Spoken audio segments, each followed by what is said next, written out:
All right. So chapter 27 is about circuits, how to solve electrical circuits. This is a simple circuit that has a battery, and it has an EMF of E, which is the voltage of the battery, and it's connected to a resistor, and the current is going through. And Ohm's law says that the potential across these, which is terminal voltage of the battery from A to B, the potential is called VAB, is equal to Ri. This is Ohm's law. Normal batteries have internal resistance, which we call lowercase r. All right, so far we're talking about ideal batteries. Now we know that the batteries have an internal resistance like that, and it is inside the battery, but we can put right beside it. The Ohm's law for this circuit, like in this figure, is the EMF or E is equal to I times sum of these two R's, because it becomes, as you will see, they are in series. So R plus R times I. So this is Ohm's law for the whole thing, including the internal resistance of the battery. This causes the voltage across the terminal A and B, this VAB, depend on the current through the battery. So if you have current through the battery, there's a potential difference across this resistor, which is inside the battery, and therefore this VAB reduces. E is called EMF, or electromotive force of the battery, and VAB is E minus RI. So VAB is capital R times I. This is capital RI plus lowercase ri. So, but that capital part is VAB. And if you solve for VAB, it becomes E minus RI. So it means that when you get a current in a circuit, basically, if the battery is not ideal, the voltage that actually provides into the circuit is not exactly the EMF of the battery. For example, if the battery is rated at 1.5 volts, and then if there is current going through it, the actual voltage drops, and the actual voltage across the terminals is dropped. An ideal battery has R equal to 0. So VAB becomes equal to E, but that's ideally, but that's not true. But in most cases in this chapter, we're talking about ideal batteries. So we can take R to be 0.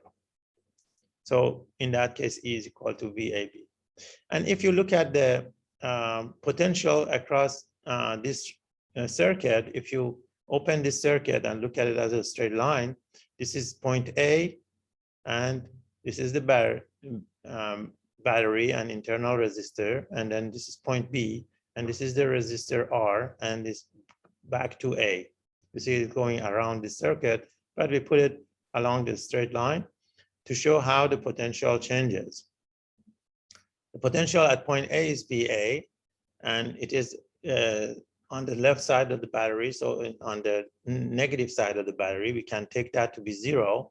And then when you cross the battery here, from here to here, you increase that by the potential by this E, right? And you get to the highest potential.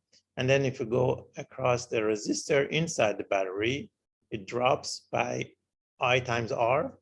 By the way, the book uses lowercase I for resistor, for current. I use capital I. That's what I'm used to using. And then, so there's a current I going through. Here, see lowercase I, my figure says capital I, but they are the same. So there's a potential drop or potential reduction across the resistor inside the battery. That's the difference between the EMF and VAB. You see, this is AB terminal. This is VA, VB. So VAB is the difference between these two, but EMF is the difference between these two. So they're different by this much. So across this, there's some reduction in voltage. And then because these are conducting wires, there's very little resistance there. We can ignore that. Say from here to getting to beginning of this resistor, the voltage is all the same because it's a conductor. And then resistor has some resistance, and then the potential drops as you go from this side of the resistor to the other side of the resistor, and drops by I times capital R. And we are back to where the potential was. So basically, you see that if you take any route, any loop around any circuit, the potential from one side goes back to the same thing. That's one of the things that we're going to talk about. And oops. We're going to talk about that soon, later in this session. All right. But the importance of this first thing is the difference between, first slide, is the difference between the terminal voltage and EMF. And if we have ideal battery, these are the same thing. So that's all you need to remember here. So now, as we did for the capacitors, that we can connect them in series or parallel, we can do the same with resistors. Resistors in series, again, have the same current. Over there, we said that capacitors in series have the same charge. But here, there's no charge. There's just a current going through resistors. And resistors in series have the same current. The current that passes through this resistor has to pass through the other resistors. There's no other way to go. So when you have that, we can take this part and replace it by an equivalent resistor that's called R equivalent. And that R equivalent should have the same current through it for the same voltage between A and B. And we want to see, okay, what is the value of this R equivalent? As you have maybe learned before and intuitively guess, it is the sum of the resistors. But let me derive it exactly. So I is the same, but the potential difference across potential VAB, lowercase ab, V total becomes equal to V1 plus V2 plus V3, right? This is V1 across this one, means from here to here, and then V2, and then V3 from here to here. So because potential, you remember, it's integral of E dot dl. So if there's an electric field here, it changes continuously. So total voltage is sum of the voltages for each one of these. And then if you put R equivalent, V for total will be, because V equals to IR, remember V equals to IR. So V total will be I total times R equivalent. So I R equivalent. And for the first one, because it's the same I, so it becomes I times R1. For the second one becomes I times R2. For the third one becomes I times R3. And then you see I can be factored and canceled. So R equivalent is sum of RI, right? So no matter how many you have in series, you just add them up. So this is the formula. R equivalent is equal to R1 plus R2 plus R3 and so forth. Or in shorthand notation, we say sum of RI. Does it make sense? Or sometimes we can connect resistors in parallel. In parallel means that they have the same potential. Remember, again, these are conducting wires. So because these are conducting, all of these have the same potential. This side also all have the same potential. Therefore, potential across each one of these is the same, right? So V1 is equal to V2 is equal to V3. We can call it VAB, or in short, V. But the current that comes here, the current that comes into this combination, it goes, one part goes this way, I1, and one part goes this way, I2, and one part goes this way, I3, right?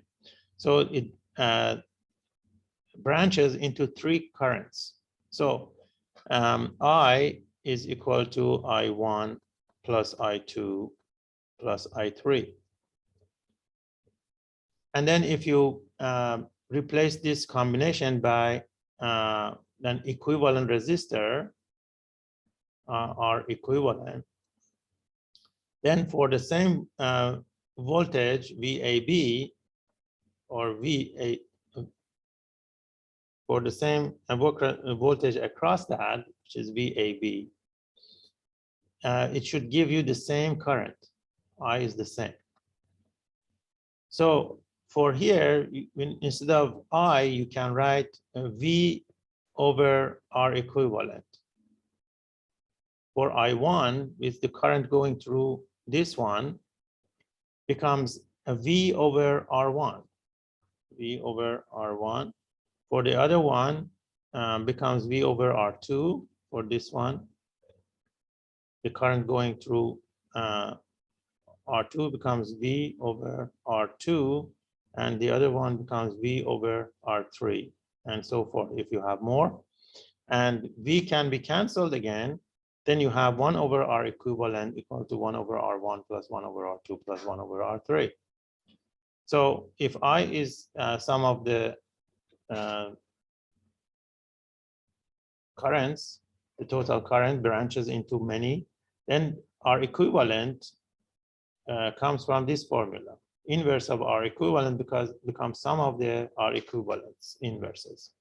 So we can say R equivalence inverse equal to sum of Ri inverse. All right, so remember, this is very different. Remember, for the resistors, for the capacitors in series, it was this kind of formula. For capacitors in parallel, it was this kind of formula, but they are reversed now. Okay.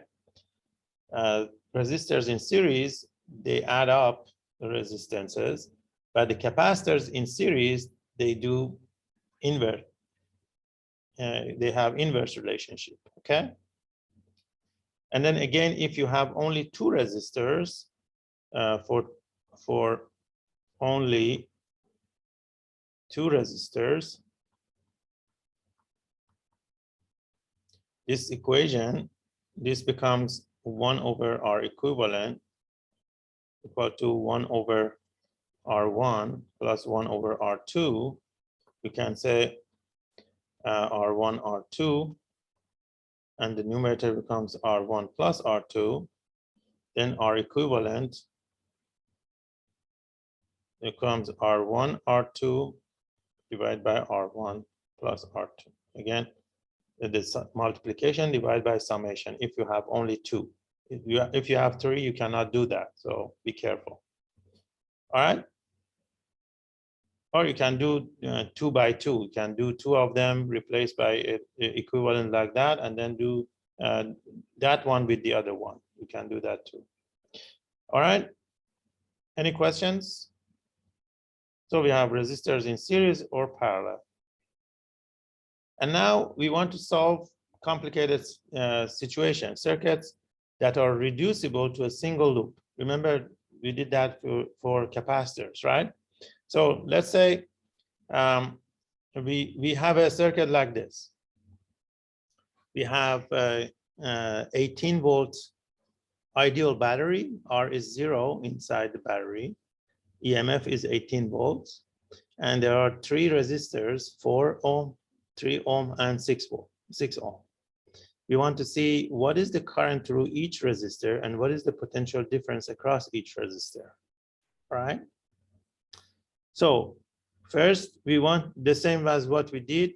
We want to reduce this to a simpler circuit so that we can just use Ohm's law and get the result. So which one of these are in parallel or series? Can you tell? The 6 ohm and 3 ohm are parallel. And the 4 ohm with that 6 ohm and 3 ohm parallelity is a series. That's right. First, 6 ohm and 3 ohm are in parallel. So we can reduce that to one resistor. So 6 ohm and 3 ohm are in parallel. We say that the equivalent resistance of those two is R1, R2 divided by R1 plus R2 because it's just 2. So 3 times 6 is 18 divided by 3 plus 6. 6 times 3 divided by 6 plus 3 becomes 2 ohm. So we can replace that by a 2 ohm resistor. So we have this now. We have a 4 ohm resistor and a 2 ohm resistor. And they are now in series because the currents have to be the same, right? And then, so 4 and 2 are in series. What do? We add them. Our equivalent is R1 plus R2 in this case. 4 ohm plus 2 ohm becomes 6 ohm. So we can replace this combination with their equivalent, which is 6 ohm. So 18 volt and 6 ohm. Then now we can calculate the current. The current is from this formula, V equal to Ri. So the current becomes 3 amps and 18 volt across the 6 ohm resistor, right? And then we go one step back from the 6 ohm resistor to 4 and 2 ohm resistors that are in series. What is in common between this situation and this situation? So here we get 3 amps here, and then we go back in this case. What do we carry? Because they are in series, they have the same current.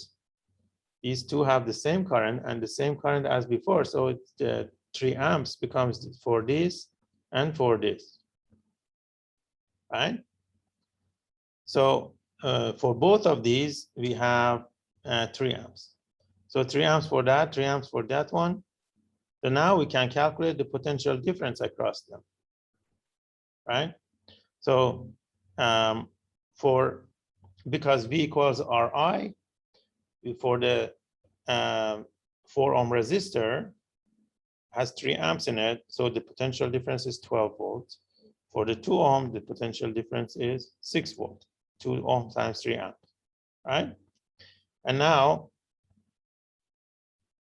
we go another step back from the 2 ohm resistor to the original 6 and 3 ohm resistors in parallel. What do we have in common in here between this and that?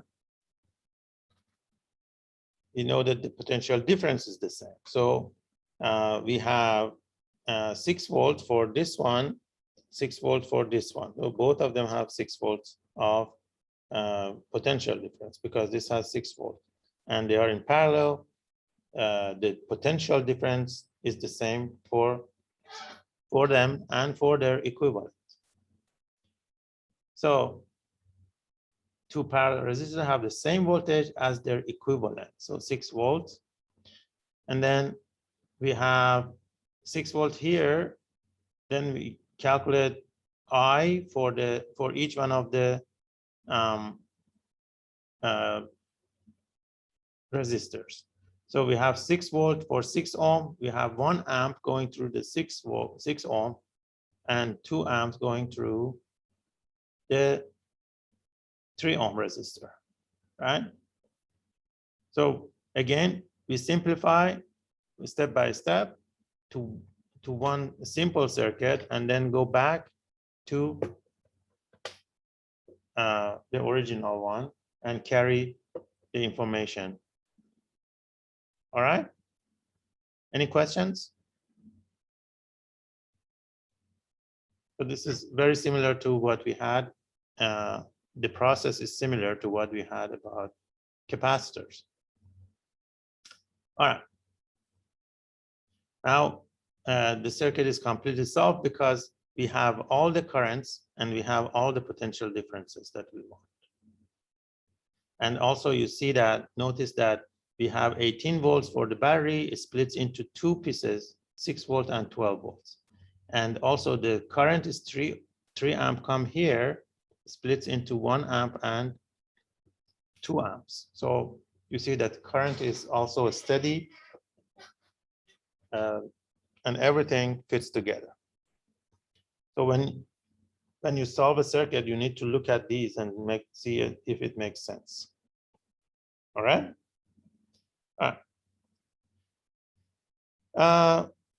Now we want to, for single loop circuits, we want to consider the energy or power. So in the same same circuit, P is equal to VI or R I squared or V squared over R. This is the same circuit. 18 volts is the EMF of the battery, and 4 ohm resistor has 3 amps in it and 12 volts across it, and the other two has 6 volts across them, and each one has their own currents.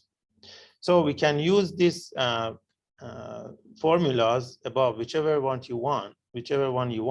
For example, VI for the battery, or the other two for the resistors. What is the power output of the battery? We can use, as I said, P equal to V times I. So power of the battery is voltage of the battery times the current through the battery. The current through the battery is what? Is 3 amps, right? Times the voltage, which is 18. So 18 volt times 3 amps. What is 3 times 18? 54 watts. So the battery puts out 54 watts of power. So PB is 54. Power dissipated in the 4 ohm resistor can be written as V4I4, which is 12 times 3. So becomes 36. Or you can say the 4 ohm times I squared. I is 3. 4 times 3 squared becomes 4 times 9 becomes 36. Or you can say voltage across it 12 squared, which is 144, divided by R, which is 4. 144 divided by 4 is also 36. See, no matter which one you use, you get 36 watts of power dissipated in the 4 ohm resistor. All right, so this P4, we call it, it's 36 watts. Power dissipated in the 3 ohm resistor, you can use P3 equal to R3 I3 squared. R3 is 3 ohm, I3 is 2 amps, so 3 times 2 squared. 3 times 2 squared becomes 3 times 4 is 12 watts. And for the other one, power dissipated in 6 ohm resistor becomes I6 squared becomes 6 times 1 squared becomes 6 watts. So you have these powers. And if you notice, this 36 plus 12 plus 6 becomes what?